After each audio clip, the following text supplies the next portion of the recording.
এর আগে ওই যে সুডো ক্লাসগুলো গেছিল মনে হয় না, সুডো ক্লাস করেছি, কম্বিনেটর গুলো সুডো ক্লাসগুলো এগুলো গেছিল। এখানে আরেকটা এই যে সিম্পল টুল। আসসালামু আলাইকুম ভাইয়া। হ্যাঁ, ওয়ালাইকুম আসসালাম, কেমন আছেন? জি ভাই, ভালো আছেন? এই তো আছে আলহামদুলিল্লাহ। আর কি অবস্থা? জি ভাই আলহামদুলিল্লাহ ভালো আছি। ফারুক ভাই ভালো আছেন? হ্যাঁ ভাই আলহামদুলিল্লাহ। ফারুক ভাই বিবাহিত মানুষ, অল টাইম রক নাকি ফারুক ভাই? হ্যাঁ ভাই ঠিক করছেন।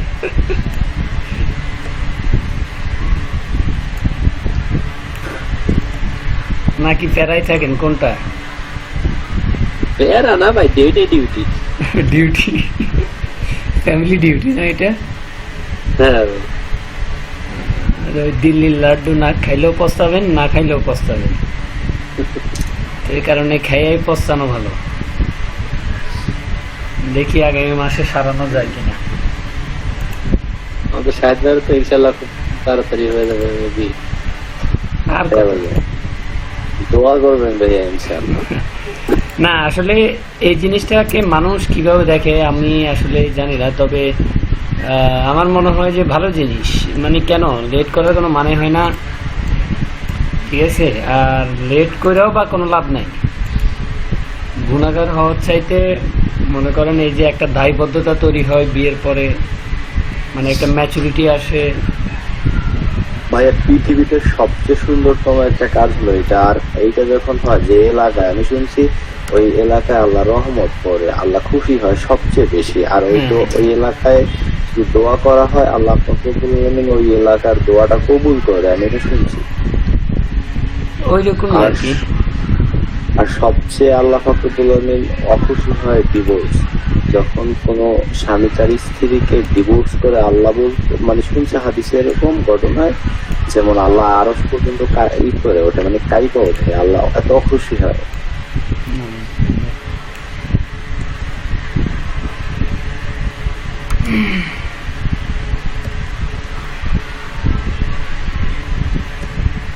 আচ্ছা, আমরা এখানে আজকে সিম্পল টুল টিপ হোবার। হোবার মানে তো বুঝছেন মনে হয় না, মাউস রাখলে যে একটা বিশেষ একটা অবস্থা দেখায়, এটাই হচ্ছে হোবার। তো টুল টিপ হোবার মানে হচ্ছে আমরা সাধারণত কোথাও গেলে, মানে কোনো একটা ওয়েব ব্রাউজার ভিজিট করলে, যেমন ধরেন আমি এই যে সিম্পল টুল টিপ এই লেখাটার উপর যখন আমি আমার মাউসের পয়েন্টারটাকে রাখবো, তখন একটা মনে করেন একটা সাজেশন আসবে, অথবা একটা অ্যাব্রিভিয়েশন আসবে, বা একটা পূর্ণ মানে আপনাকে বুঝাই দিবে যে এখানে আপনি সিম্পল দ্বারা কি বুঝাইছেন। অথবা মনে করেন আমি লিখলাম যে STH, হ্যাঁ, সংক্ষেপে আমি কি লিখলাম STH, তারপর আমি টুল টিপের মাধ্যমে লিখে দিলাম হলো সিম্পল টুল টিপ ওভার, যেটা একটু পরে দেখবেন রেজাল্টে। তা আমরা কি করলাম, আমরা একটা ডিপ নিলাম, ডিপের ভিতর লিখলাম যে hover over me to show the free element. মানে আমাদের এই যে hover over me to show the free element, এই লেখাটার উপরে যখন আমরা ক্লিক করব বা আমাদের মাউস পয়েন্টার রাখবো, তখন আমাদেরকে লেখা হবে টাটা হিয়ার আই এম। ঠিক আছে? তো এটার জন্য আমরা এখানে ফিতে আমরা ফিতে সাধারণত ফিটাকে কি করব, এই যে ফিটা আছে না, এই ফিটা নর্মাল অবস্থায় আমরা কি করব, ডিসপ্লেতে রাখবো না। কি বলছি বুঝতে পারছেন? আচ্ছা, আমি এখানে ব্রাউজারটা ওপেন করে দিই এর ফাঁকে। তো আমরা নর্মালি এই যে ফিডে টাটা হিয়ার আই এম, এই লেখাটা আমাদের ডিসপ্লেতে থাকবে না। বুঝতে পারছেন? আমাদের এটা কখন থাকবে, যখন ডিপটার উপরে, হ্যাঁ, যখন ডিপটার উপরে আমাদের মাউস পয়েন্টারটাকে রাখা হবে। শাহিদ ভাই বুঝতেছেন? জি ভাই। ডিসপ্লের উপরে যখন আমাদের মাউস পয়েন্টারটা রাখা হবে, তখন এই ফিটা কি হবে, হোভার হবে। এই ফিটা কি হবে, হোভার হবে। ফিটা হোভার হবে কখন, যখন ডিপের উপরে পয়েন্টারটা রাখা হবে। তো আমরা এই জন্য ডিপটাকে কি করলাম, হোভার করলাম। ডিপটাকে কি করলাম, হোভার করলাম। তো এরপরে আমরা এই যে সুডো এলিমেন্ট এটা দিলাম, দেওয়ার পরে সুডো এলিমেন্টের যে নামটা ওটা দিলাম, দেওয়ার পরে কাকে আমরা হোভার করব, ফিটাকে হোভার করব। ফিটাকে কি করব, হোভার করব। তো আমরা যেহেতু ফিটাকে হোভারের পরে দেখাবো, তাহলে অবশ্যই আমাদের ফিটাকে ডিসপ্লেটা কি করে দিতে হবে, নান করে দিতে হবে।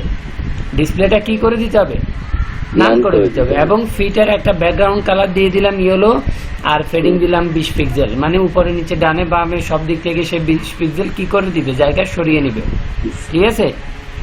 আর আমরা হোভারের পরে ডিসপ্লেটাকে কি দিলাম, ব্লক কেন দিলাম একটু পরে দেখবেন।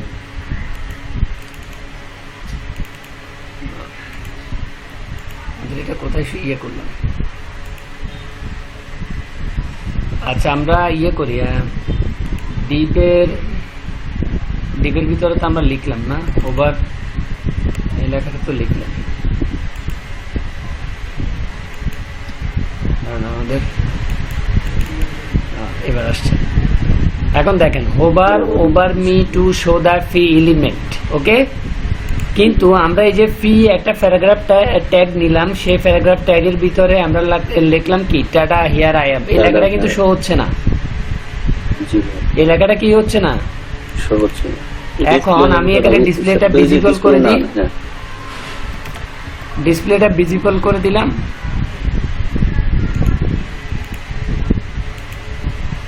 দেখছেন শো হয়ে গেছে।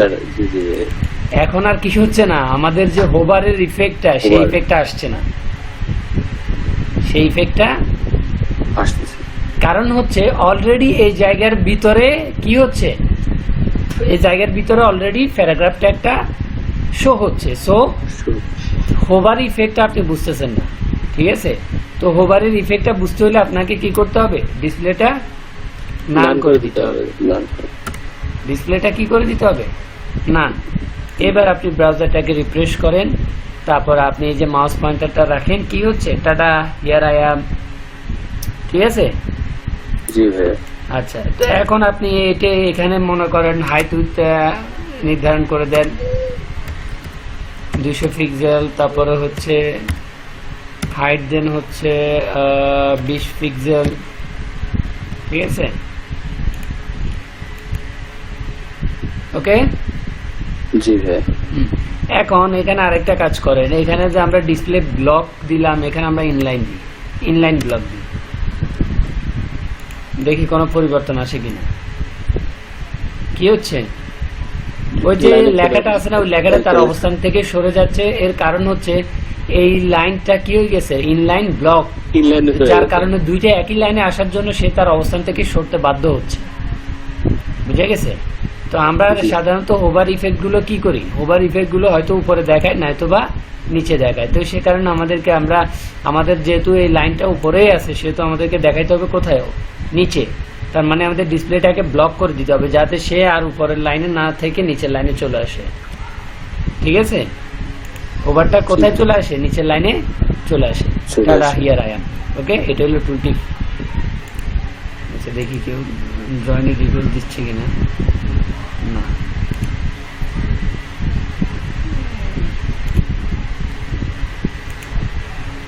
ভাই আর যে কোনো নাচ না ভাই, এরা ব্যস্ত হয়ে গেছে না, ওই যে এরা আকরাম যে ও আবার একটু ফরেজগার, তো ওই যে হয়তো নামাজের ইয়েটিয়া মিলাই, আর রোজা তো বুঝেন না, এই খতম তারাবি শেষ হইতে হইতে লাগে 10টা 15 20 এরকম সময়।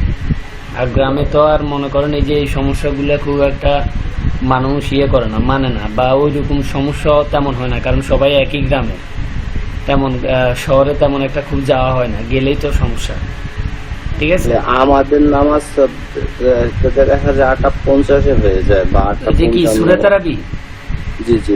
ও এই কারণে, হ্যাঁ ওই সূরা তারাবি তো বেশি সময় লাগে না, বুঝেন না। সূরা তারাবি তো প্রথম তারাবি 8:30 উপরে 9:30 শেষ হয়ে যাবে, 1 ঘন্টার মতো লাগে, 45। ভাইয়া আজকে একটা সুন্দর করছেন, আজকে এই যে আগে তো জুম আইডি দিয়ে করতেন, তো এখন এই যে গুগল ক্রোম দিয়ে করছেন, এটা অনেক সুন্দর হয়েছে। না, এখানে একটা কাহিনী আছে, আমি এই ক্লাসটা রেকর্ড করলে আপনার ওই যে ইয়ে দিয়ে করি, তো ফিল্ম ওরা দিয়ে করি, আপনার মনে করেন হিউজ একটা সাইজ আসে, তারপর এটাকে কম্প্রেস করা লাগে, কম্প্রেস করলেও মনে করেন সাইজ মোটামুটি 200-250 MB হয়, বুঝছেন। এটা একটা ঝামেলা, মানে বাড়তি একটা ঝামেলা। কিন্তু জুম আর জুমে করলে তো মনে করেন অটোমেটিক্যালি জুমের রেকর্ডার আছে, মনে করেন 30 MB 40 MBর ভিতরে 40 মিনিটের মানে ফাইলটাই কভার হয়ে যায়, বুঝছেন। তো এই কারণে মানে ওটা সুইটেবল, কিন্তু ওটা তো ওই যে সমস্যা।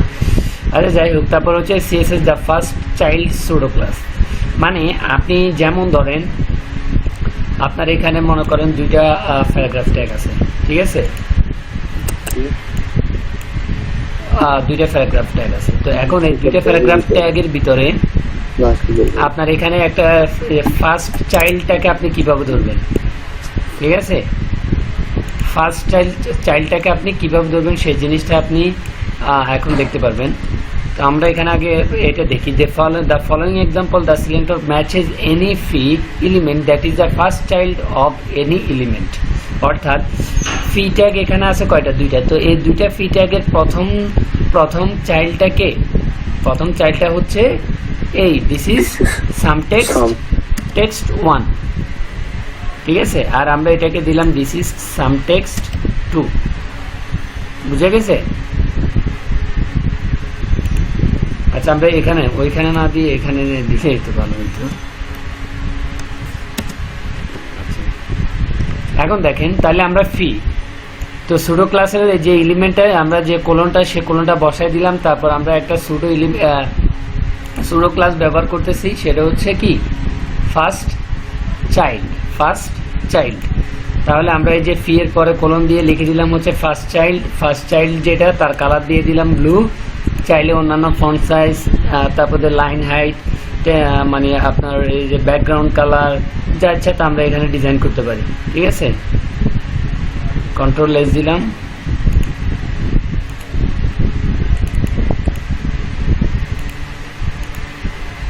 সি এর ফার্স্ট চাইল্ড, একটা মিনিট,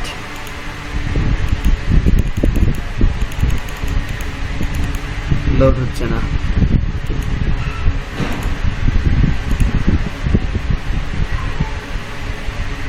কালারটা চেঞ্জ হচ্ছে না। আচ্ছা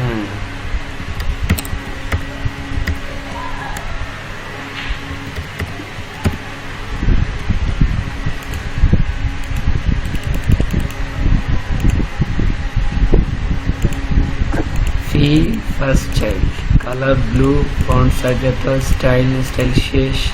ও আচ্ছা, এখানে স্টাইল দুইটা হয়ে গেছিল, ঠিক আছে, দেখছেন? তো এখন এই ফার্স্ট চাইল্ডটা আপনি কিভাবে ব্যবহার করবেন, কেন ব্যবহার করবেন? ধরেন আপনার এখানে আপনি অনেকগুলো ডিপ ব্যবহার করলেন, ঠিক আছে, এই ডিপের ভিতরে মনে করেন অনেকগুলো ডিপ নিলেন,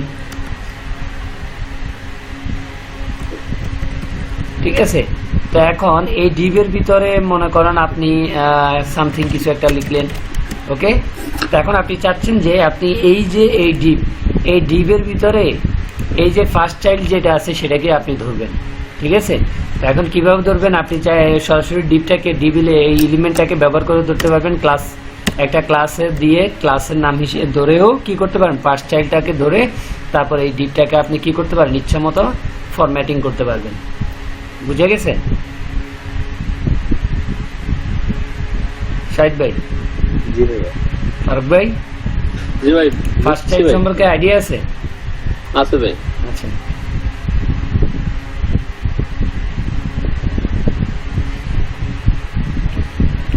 এরপর হচ্ছে match the first I element in all fee elements, অর্থাৎ এখানে মনে করেন এই যে প্যারাগ্রাফ, আমরা এটাকে কপি করে নিই, তারপর বললে সুবিধা হবে।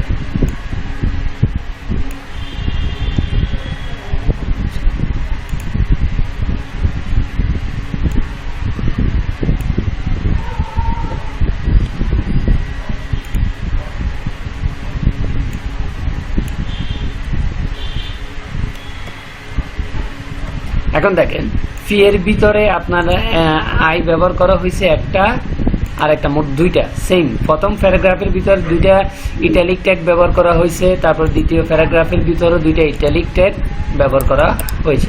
এখন আপনি চাচ্ছেন যে আপনার এখানে প্রথম প্যারাগ্রাফ যেটা আছে, এই যে প্যারাগ্রাফ তাদের প্রথম ফার্স্ট চাইল্ড যেটা আছে সেটাই শুধুমাত্র কালার হবে, ঠিক আছে। তার মানে যেখানে ফার্স্ট চাইল্ড শুধুমাত্র সেটাই কি হবে, কালার হবে। তাহলে দেখেন আমাদের এখানে দুইটা প্যারাগ্রাফ, এই যে দুইটা প্যারাগ্রাফের ফার্স্ট চাইল্ড হচ্ছে কে, এআই, এরপরে পরেরটারও ফার্স্ট চাইল্ড কে এআই। ক্লিয়ার? এগুলা কিন্তু ফার্স্ট চাইল্ড না, এটা হলো সেকেন্ড, এটা হলো সেকেন্ড। আর সেকেন্ড সাধারণত এভাবে ধরা হয় না বা এভাবে ইউজ করা হয় না সেকেন্ডটা বা এই জাতীয় ফর্মুলা, কিন্তু এখানে বেশি আমরা সাধারণত কোনটার কাজ করব, ফার্স্ট চাইল্ডের কাজ করব, বা আমাদের এই সুডো ক্লাসের এই জিনিসটাই বেশি ব্যবহৃত হয়।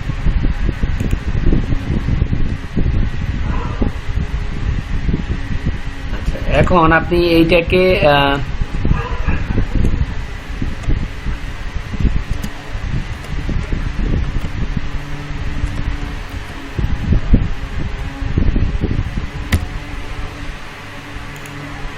আপনি এটা দিন ফি ফার্স্ট চাইল্ড আই, তাহলে কি হয়েছে, প্রথম প্যারাগ্রাফের সবগুলো আই কি হয়ে গেছে, কালার হয়ে গেছে। কি জন্য কালার হয়েছে বলুন তো? কারণ আপনি বলছেন যে ফি এর ফার্স্ট চাইল্ড হচ্ছে এইটা পুরাটা, এটা বুঝছেন?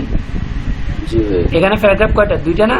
তাহলে প্রথম প্যারাগ্রাফ মানে এটাই ফি এর ফার্স্ট চাইল্ড, এই পুরো প্যারাগ্রাফটাই ফি প্যারাগ্রাফ এলিমেন্টের ফার্স্ট চাইল্ড, এবং তাদের আয়, তাহলে তাদের আয় কয়টা, একটা, দুইটা। এবার যদি আপনি আরেকটা ব্যবহার করেন, ঠিক আছে, তাহলে এই তিনটা কি হয়ে যাবে, কালার হয়ে যাবে। বুঝে গেছে? মানে এইভাবে আপনি ফার্স্ট চাইল্ড গুলাকে ধরতে পারেন বিভিন্ন এলিমেন্টের। এরপর আছে সুডো এলিমেন্ট, এগুলো আমরা দেখছিলাম মনে হয় আগে, ঠিক আছে?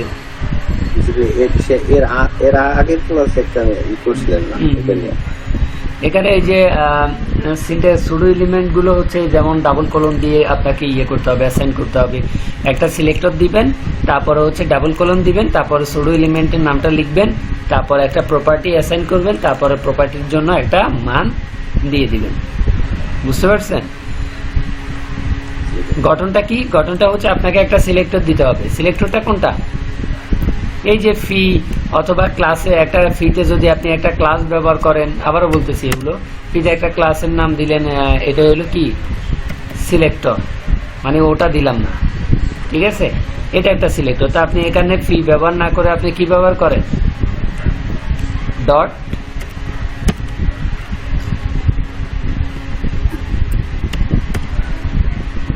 ক্লিয়ার শাহিদ ভাই?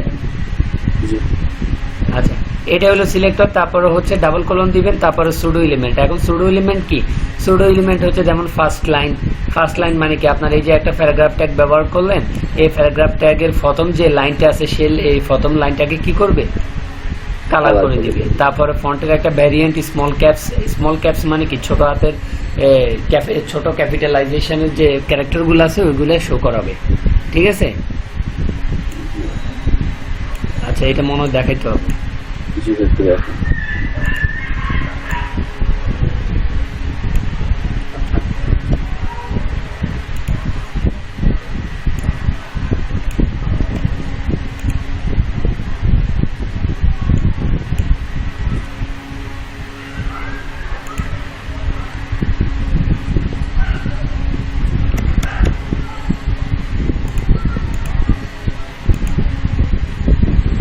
আচ্ছা দেখেন, প্রথম বলা স্ট্রাকচারে প্রথম কি বলছিল, সিলেক্টর। আমাদের সিলেক্টর হলো ফি, আমাদের সিলেক্টর কি ফি।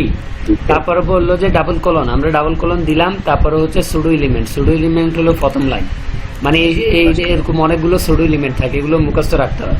বুঝতে পারছেন? এগুলো মুখস্থ রাখতে হবে, ফার্স্ট লাইন, তারপর হচ্ছে এই যে ফার্স্ট চাইল্ড, এই জাতীয় এলিমেন্টগুলোকে মুখস্থ রাখতে হবে, ঠিক আছে? তারপর আপনি প্যারাগ্রাফের ভিতরে কয়েকটা লাইন লিখলেন, লেখার পরে আপনি এখন দেখেন আউটপুটটা কি আসে।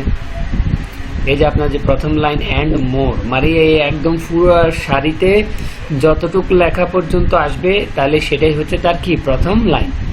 বুঝা গেছে? এই প্রথম লাইনটা কি হবে, মানে স্মল ক্যাপিটাল, স্মল মানে ছোট হাতের, ছোট দেখাবে কি ছোট, আর পুরো সবগুলো কি হবে ক্যাপিটালাইজড, মানে ক্যাপিটাল বড় হাতের হবে, ঠিক আছে? আর কালার হবে ব্লু টাইপের একটা কালার। বুঝা গেছে? সরি, ব্লু না, টমেটো টাইপের একটা কালার, মানে লালও না। বুঝতে পারছেন? ভাই আমি বুঝছি তো সেটা তবে একদম আপনার কি ফন্ট ভ্যারিয়েন্ট একটু প্রবলেম হচ্ছে? জি ভাইয়া, এটা একটা ফন্ট প্রপার্টি। ভ্যারিয়েন্ট ভাই এই সেইটা পুরোপুরি বুঝিনি, যে আবার একটু বলতে এটা হচ্ছে ধরেন আপনি এখানে একটা প্যারাগ্রাফ ট্যাগ নিলেন, হ্যাঁ, তো আমরা এখানে ধরেন লরেন নিলাম,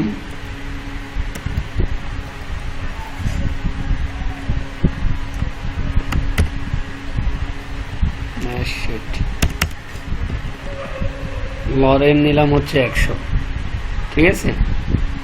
এখন আপনাকে এই লরেম 100টা ওয়ার্ডের যে ইয়ে আছে এখানের ভিতরে আপনার প্রথম লাইন, মানে এটা আগে আগে আউটপুটটা দেখেন, আউটপুট দেখলে ক্লিয়ার হবে।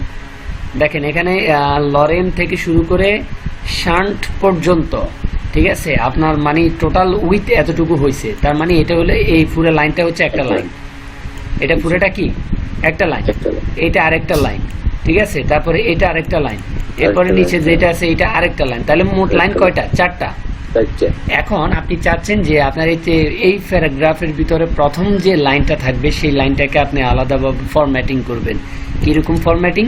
আলাদা একটা কালার দিলেন, ফন্ট ভ্যারিয়েন্ট দিলেন, ফন্টের সাইজ দিলেন, ফন্টের ওয়েট দিলেন, লাইন হাইট দিলেন, ঠিক আছে। এভাবে মনে করেন আপনি আপনার ইচ্ছা মতো প্রপার্টি এবং ভ্যালু অ্যাসাইন করলে ফরম্যাটিং করলেন, ঠিক আছে। তো এটা করার জন্য আপনাকে কি করতে হবে? ফিতে একটা ক্লাস অ্যাসাইন করলে করতে পারেন, অথবা ডিরেক্টলি ফি ধরতে পারেন। আমরা এখানে ডিরেক্টলি ফি ধরছি এই জন্য, কারণ আমরা যখন ওয়েবসাইট করব বা ওয়েবসাইট করলে আমাদের অনেকগুলো কোড লিখতে হবে, তখন আর আমাদেরকে এইভাবে ডিরেক্টলি ফি ধরে করা পসিবল হবে না। আমাদেরকে একটা ক্লাস, স্পেসিফিক ক্লাস অথবা একটা আইডি ইউজ করতে হবে, ঠিক আছে। ওই আইডি অথবা ক্লাসের যে নামটা সেটাই হবে সিলেক্টর ব্যবহার করলাম, তারপরে ডাবল কোলন দিলাম, দেওয়ার পরে আমাদেরকে কি করতে হবে? এই যে আমাদের সুডো এলিমেন্টটা আছে ফার্স্ট লাইন, এই লেখাটা লিখতে হবে, লেখার পরে ডিক্লারেশন পার্টে যেতে হবে, তারপর আমাদের ফরম্যাটিং এর প্রপার্টি এবং ভ্যালুগুলো অ্যাসাইন করতে হবে। জি ভাই, বুঝছেন? জি ভাই। এরপরে সিএসএস এর কমেন্ট, মানে সিএসএস এর এই যে কমেন্ট দেওয়ার ফর্মুলাটা হচ্ছে greater than star greater than, sorry greater than না, স্ল্যাশ। এখন সিএসএস এ আপনি স্টাইল কেন করবেন? মানে এই কমেন্টগুলো কমেন্টস এ ফরওয়ার্ড স্ল্যাশ না? হ্যাঁ হ্যাঁ, আমি তো ম্যাক্সিমাম সময় মুখে দিই ওই যে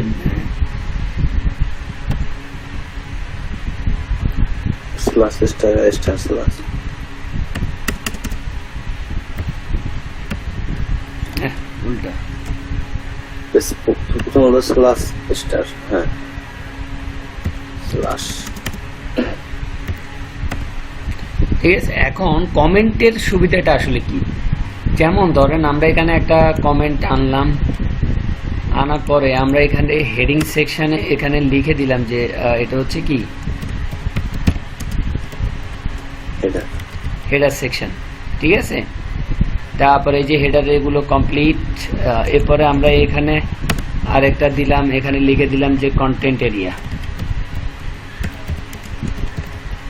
তাহলে সুবিধাটা কি বলেন তো? সুবিধাটা হচ্ছে আপনি কোডগুলো পরে বুঝতে সুবিধা হবে আপনার। এটা হচ্ছে একটা প্রফেশনালিজম, মানে পেশাদার কোডিং এর সিস্টেম।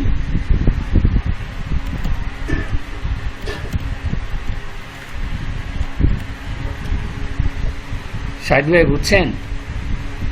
আপনি যখন পেশাদার উপায়ে কোডিং করবেন তখন আপনার একটা ওয়েবসাইটের জন্য দেখা যাবে যে এখানে মনে করেন এই যে এখানে কত লাইন, এটাতে সিম্পল কত লাইন হয়েছে 167, তখন দেখবেন যে আপনার 2000, 5000, 10,000 লাইন কোডিং হয়ে গেছে একই সিএসএস স্টাইলের ভিতরে। এটা আপনার ওয়েবসাইটের কন্টেন্টের উপর ডিপেন্ড করবে। যত বড় ওয়েবসাইট বা যত লার্জ হবে তত বেশি আপনার সিএসএস ইউজ করতে হবে।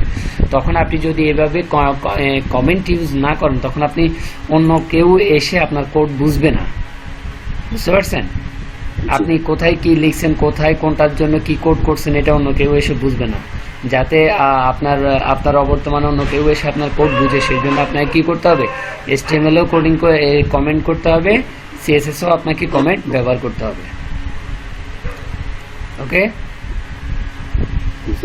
আচ্ছা। এরপরে হচ্ছে CSS টেক্সট কালার।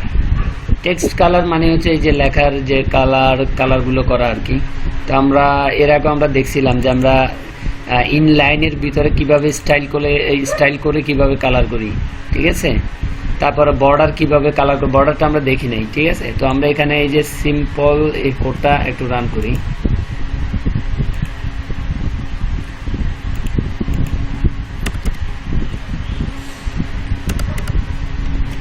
আমরা এখানে H1টাকে ইনলাইন এখানেও করতে পারি, তাই না? আমরা H1টাকে এখানে করি, ঠিক আছে।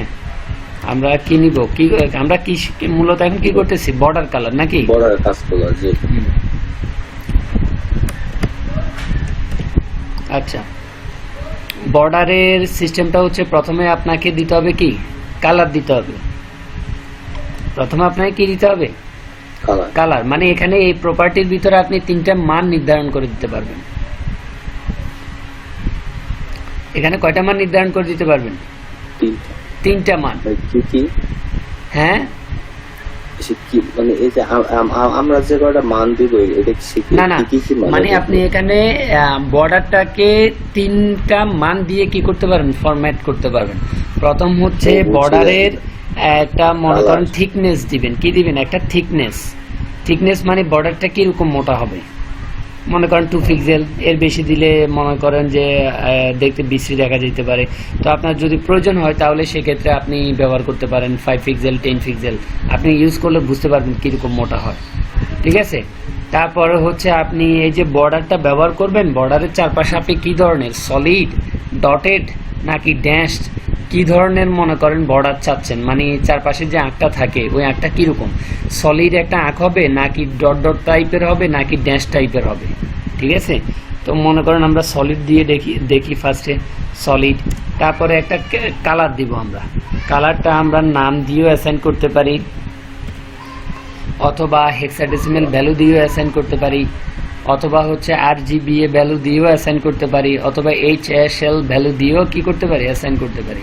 তো আমরা তো এটা এখানে দিয়েছি, সো আমাদের এখানে ইনলাইন স্টাইলের প্রয়োজন নাই। আমরা এখানে লিখলাম যে হ্যালো ওয়ার্ল্ড, তারপর আমরা দেখি এখানে দেখেন এই যে হ্যালো ওয়ার্ল্ডের চারপাশে একটা কালার চলে, একটা বর্ডার চলে আসছে না। এখন পুরোটা কি জন্য আসছে, কারণ হ্যালো ওয়ার্ল্ড এর একটা কি, এটা কি হেডিংটা কি, ব্লক এলিমেন্ট, হেডিংটা কি ব্লক এলিমেন্ট। তো আমরা এটাকে বলেছি যে ডিসপ্লেটা তোমার ইনলাইন হবে।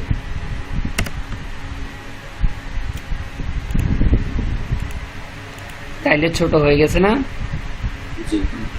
এখন আমরা এখানে তাকে সলিড না বলে দিলাম যে ডটেড।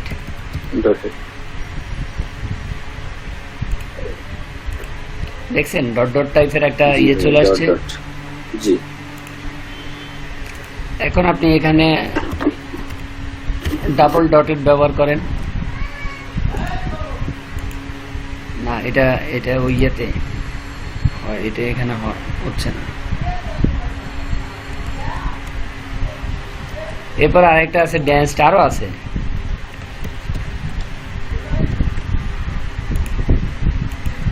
দেখছেন এটা আরেকটু ডিফারেন্ট টাইপের। তো এভাবে আপনি যে কোনো জায়গায় বর্ডারটা ব্যবহার করতে পারেন, ডিভের ভিতরে করতে পারেন, কোনো একটা সিঙ্গেল টেক্সট এলিমেন্টও আপনি এই বর্ডারটা ব্যবহার করতে পারেন। এরপরে আছে আপনার CSS এর কালার ভ্যালুস, যেমন colours can also be specified using RGB মানে হচ্ছে রেড, গ্রিন, ব্লু। RGB মানেটা কি, রেড, গ্রিন, ব্লু। এই তিনটা কালারের কম্বিনেশন যে কালারটা হবে সেটা হলো RGB, ঠিক আছে। এরপরে আছে হেক্স ভ্যালুস। হেক্স মানে হচ্ছে হেক্সাডেসিমাল ভ্যালু। হেক্সাডেসিমাল সম্পর্কে আইডিয়া আছে, 0 থেকে 9 পর্যন্ত, তারপরে হচ্ছে A থেকে F পর্যন্ত, মোট 16টা ডিজিট নিয়ে হেক্সা ভ্যালু হয়। তারপরে হচ্ছে HSL মানে হচ্ছে হিউ, স্যাচুরেশন, তারপরে হচ্ছে লাইট। বুঝতে পারছেন? HSL এগুলো মিনিং ওই যে গুগল থেকে নিতে পারবেন। HSL দিয়েও আপনি কি করতে পারেন, একটা কালারকে অ্যাসাইন করতে পারেন হেক্সাডেসিমাল ভ্যালু দিয়ে। এই যে দেখেন এটা হেক্সাডেসিমাল ভ্যালু, এটা হলো RGB ভ্যালু, এটা হচ্ছে HSL ভ্যালু। মানে প্রথমটা হচ্ছে হিউ, তারপরেটা হচ্ছে স্যাচুরেশন, তারপরে হচ্ছে লাইটনেস। শাহিদ ভাই বুঝছেন? এগুলা একটু ওই যে ইয়ে থেকে আমি ওই যে শব্দগুলো তো দেখতেছেন, আর গুগল ক্লাসরুমে শিটটা পাবেন, এগুলো একটু ওই যে গুগল করে একটু ক্লিয়ার হয়ে নেবেন, ঠিক আছে? কারণ ভাইয়া, কালার থিওরিটা ভাই, আলাদা। তারপরে এসে এখানে আরেকটা মানে ওই যে এসে হেক্সাডেসিমাল, এটা তো আইসিটি তে যে পড়ছে বাইনারি হেক্সাডেসিমাল, তা হ্যাঁ, এইগুলো তাই ওই তো? ওই হেক্সা ভ্যালুটাই। ও আচ্ছা, ভেতরে বুঝছি। এরপরে আবার RGB red green blue alpha, ঠিক আছে? HSL এটাও আছে, এটা হলো হিউ স্যাচুরেশন লাইটনেস আলফা, ঠিক আছে? মানে আপনার এই যে একটা, দুইটা, তারপর হচ্ছে তিনটা, চারটা, পাঁচটা ওয়েতে আপনি কি করতে পারেন, একটা কালারকে অ্যাসাইন করতে পারবেন আপনার ডিজাইনে, ঠিক আছে? জি ভাই, জি ভাই। ওকে, এই তিনটার ভ্যালু এই যে এখন এই যে ব্যাকগ্রাউন্ডে যে কালারটা দেখতেছেন না, RGB দিয়ে এই মানটা দিলেও কিন্তু এই কালারটা আসবে, ঠিক আছে? এটা দিলেও আসবে, এটা দিলেও আসবে। আবার আপনি আচ্ছা, আমরা এখানে এই হেডিংটা নিই, তাহলে একটু বুঝতে সুবিধা হবে।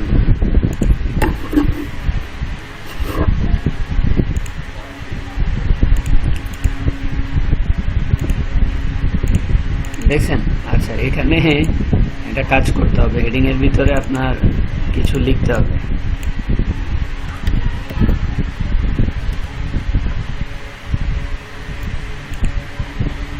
Lorem ten.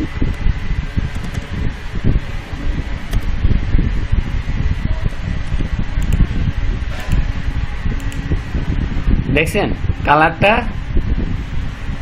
এখন এই কালারটার ভিতরে আপনি চাইলে অপাসিটিও অ্যাসাইন করে দিতে পারবেন।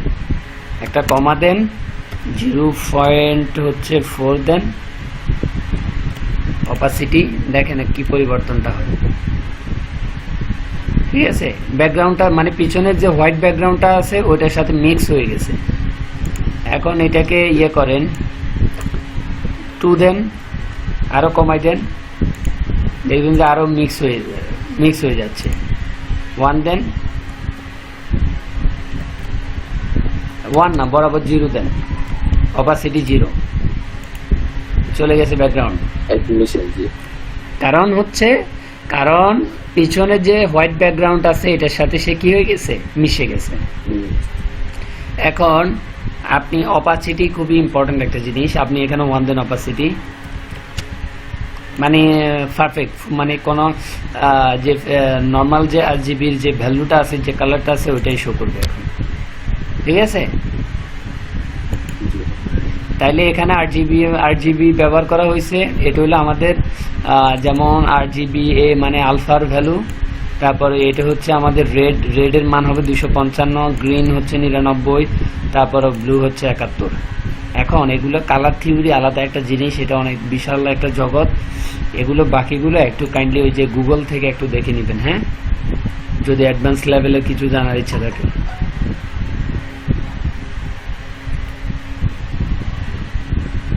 আচ্ছা, এই যে রেড গ্রিন ব্লু, মানে এখানে এগুলোতে আবার এই যে বলা আছে যে এটা রেড, এটা হলো গ্রিন, এটা হচ্ছে ভ্যালু। আর হেক্সার ভিতরে 6টা ডিজিট হবে। প্রথম দুটো হচ্ছে রেড, পরের দুটো হচ্ছে গ্রিন, পরের দুটো হচ্ছে ব্লু, ঠিক আছে? আর হেক্সাডেসিমাল ভ্যালু অ্যাসাইন করতে হয় কি দিয়ে, হ্যাশ দিয়ে। আচ্ছা, এরপরে HSL হচ্ছে hue saturation lightness. Hue is a degree on the colour wheel from 0 to 360 degree, মানে কততম ডিগ্রিতে হিউটা মূলত কি ব্যবহার করা হয়, 0 থেকে 360 ডিগ্রির মধ্যে যে কোনো একটা ডিগ্রির ভ্যালু কে কি করে, ব্যবহার করে। এরপরে 0 ইজ রেড, 120 ইজ গ্রিন, তারপর 240 ইজ ব্লু। এটা হলো কালার হুইল একটা আছে, আপনি গুগলে সার্চ দিয়ে দেখবেন যে কালার হুইল চলে আসবে। ওইখানে কত ডিগ্রিতে কোন কালারটা অবস্থান আছে ওই ভ্যালুটা দিয়ে আপনি কি করতে পারেন, HSL এর ভ্যালুটা নির্ধারণ করে দিতে পারেন। এরপরে হচ্ছে saturation is a percentage value. 0% means a shade of grey, মানে 0% যখন আপনি ব্যবহার করবেন তখন সেটা হবে কি, গ্রে কালারের একটা শেড তৈরি হবে। গ্রে কালারের একটা শেড মানে কি, ছায়া তৈরি হবে। আর এভাবে আপনি পার্সেন্ট যত বাড়াবেন তত পূর্ণাঙ্গ কালার হিসেবে এই স্যাচুরেশনটা দেখাবে। বুঝা গেছে? মানে স্যাচুরেশনের ভ্যালু আপনি যত পার্সেন্ট যত বাড়াবেন তত সেটা কি হবে, পূর্ণাঙ্গ একটা কালার হবে। যত কমাবেন তত একটা শেড তৈরি হবে, ছায়া তৈরি হবে। বুঝতে পারছেন? আর লাইটনেস তো বুঝতেছেন, মানে যত বাড়াবেন তত ব্রাইটনেস বাড়বে, মানে কালার তত বেশি লাইটেড হবে। ঠিক আছে, তো আজকে আমাদের এই লেকচারটা আজকে এই পর্যন্তই থাকবে। এটা খুব ইম্পর্টেন্ট জিনিস। সিএসএস এর সবচেয়ে ইম্পর্টেন্ট জিনিসগুলো হচ্ছে প্রথমে আপনাকে সিলেক্টর বুঝতে হবে, কম্বিনেটর বুঝতে হবে, কালার বুঝতে হবে, কমেন্টের জিনিসগুলো বুঝতে হবে। এই যে বেসিক যে কনসেপ্টগুলো, এগুলো যখন আপনি ভালোভাবে বুঝবেন তখন আপনি কোডিং আপনার জন্য খুব ইজি হয়ে যাবে। বুঝতে পারছেন? জি ভাই। এই জিনিসগুলো আপনার জন্য খুব সহজ হয়ে যাবে।